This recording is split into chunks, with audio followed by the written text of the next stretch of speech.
Hello the internets and welcome back to another NIKKE video, and today we're gonna be japping a little bit about cubes, harmony cubes, and what is the current priority to be leveling them up, because as you all know there is a new cube that even though I still don't have because I haven't even done the new campaign chapters, we can't talk about the priority for that new cube. Alright, it should be a couple more in here if you guys have done the new chapters, and the new cube, it's actually called diffusion and it's for distribute damage, and distribute damage is actually pretty decent. So we have now 4 cubes for endgame, a couple cubes that you should prioritize, and then a few that I'm actually gonna be recommending as like if you already have everything else built are nice cubes to have at like level 7 just for some raids and some characters. So let's jump directly into that, and as usual you guys can leave a like and subscribe to help me grow the channel. So I want to start with the obvious cubes so we can just remove them out of the way, alright? And that's going to be the cubes that 99% of the characters in the game can use, benefit from, and abuse, and that's going to be both Bastion and Resilience.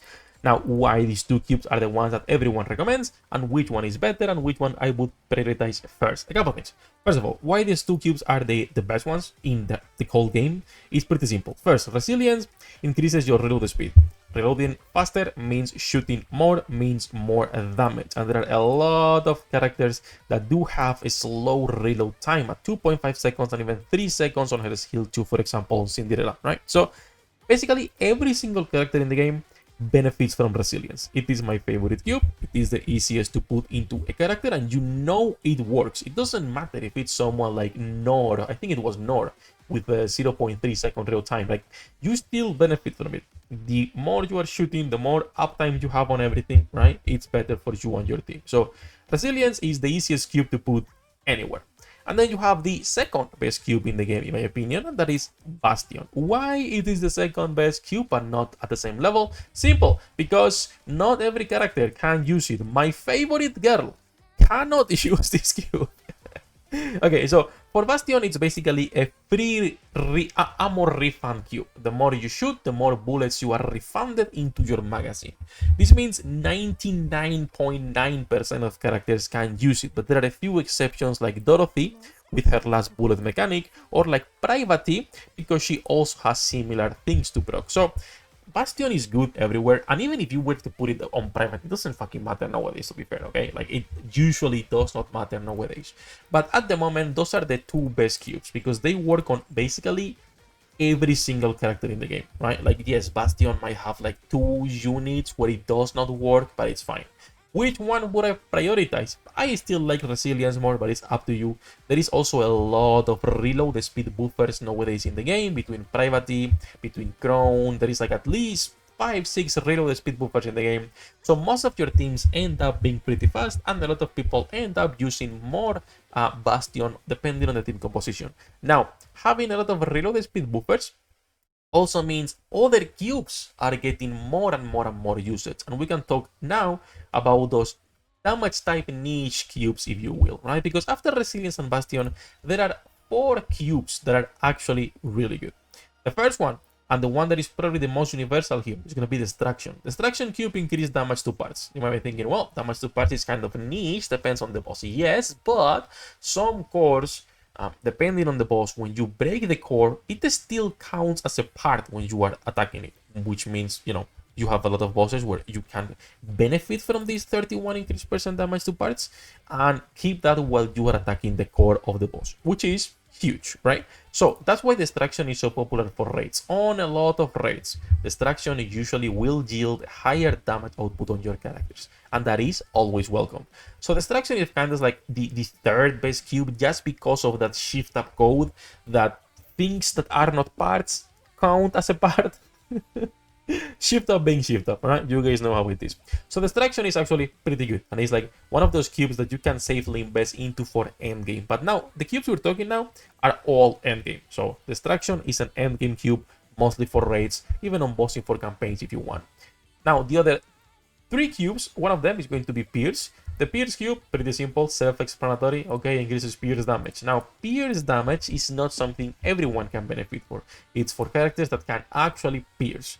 This, though, when the character can pierce, right, it is actually a really good cube. My god, the Red Hood looks so fine on this skin. Like, anytime I see this skin on Red Hood, bro, it's 10 out of 10. 10 out of 10. She makes me act up. So for Pierce character, be it Red Hood, be it your Dorothy Serendipity, be it your Snow White and your Snow White Heavy Arm, like any character that can pierce can benefit from this cube and usually will be better than the normal picks as long as you have characters on your team giving you reload speed, which again, a lot of meta buffers do have reload speed, and so you can benefit from the extra pierce damage instead of just like the reload speed or ammo refund from the Bastion cube, right? So if you already have your Bastion and your Resilient at level 14, let's say, well, nowadays 15 actually, because now there is finally an exchange for batteries. You can actually just go and level up either Destruction or the Pierce cube.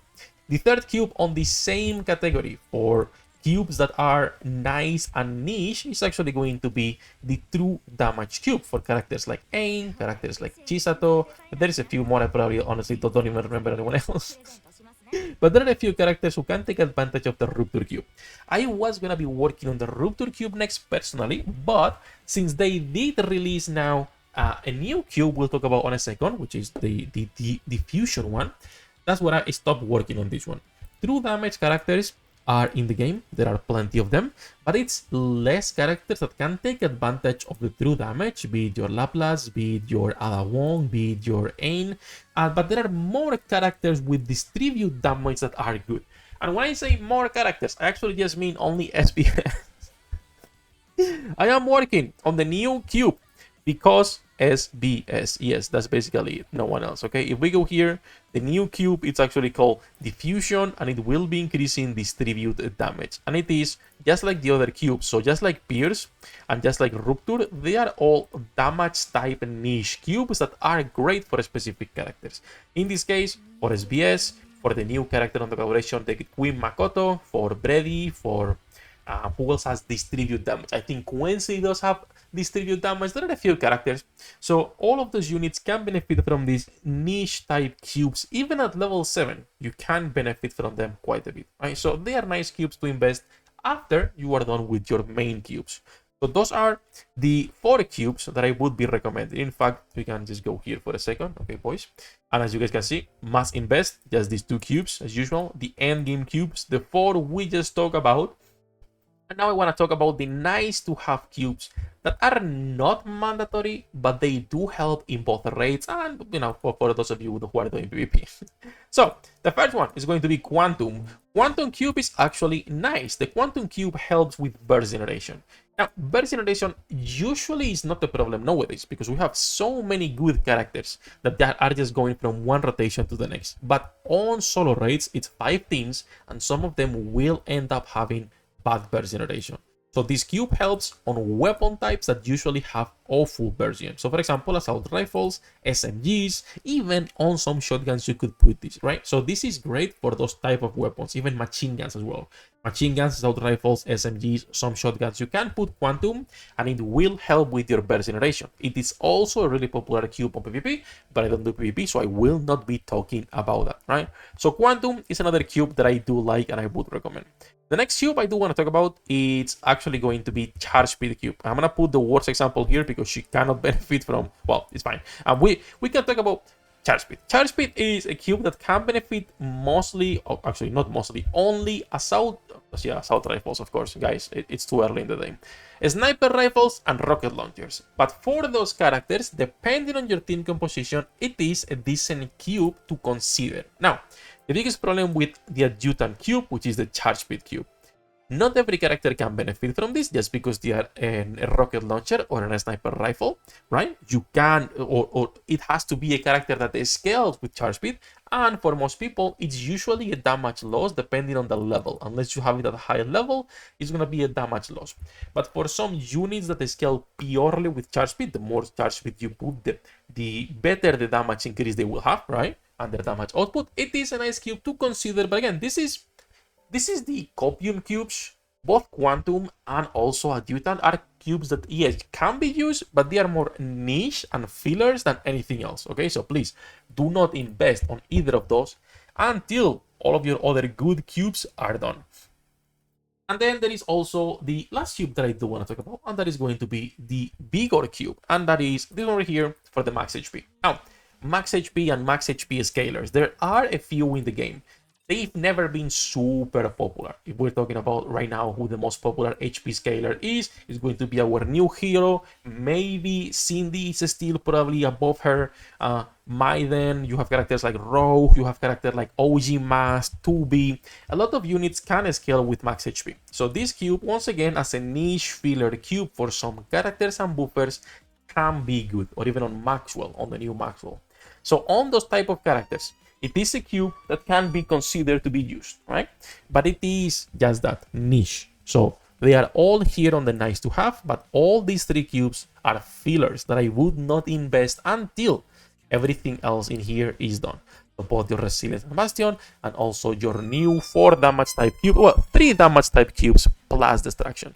Destruction is probably the best one in there, but it depends on what your favorite characters are, because a lot of people have a specific characters they like, and if it is the same damage type, you can benefit more from investing on that cube, right? Obviously. That's it. That's basically everything for this one that I wanted to be japping about, which is on the cubes. I should probably push the new campaign chapters. I might be doing it on stream. I might just take a day off the vacation with my brother, because I think he wanted to go do some things too. So probably this week, if not next week, I'll just take a day off and chill with you guys, and we can do these 2 new lost sectors and push campaign as well. So we can get the cube and start working on it. But I don't think I have currency for that, no? Let me check. I think I'm fucking broke right now, boys. Yeah, 100. Sounds good. Sounds really good. Surely we're gonna start investing in this. Now, they did make a new system for exchanging batteries, and they said they increased the drop rate for solo rate and also union rate, if I remember correctly. So we'll see what's going on with that. That's it. That's everything for this one. Do let me know if you guys have any other cubes you would recommend investing in for PvE. I don't do PvP. And as usual, good luck with your pool, dinner rates. I'll see you on the next one.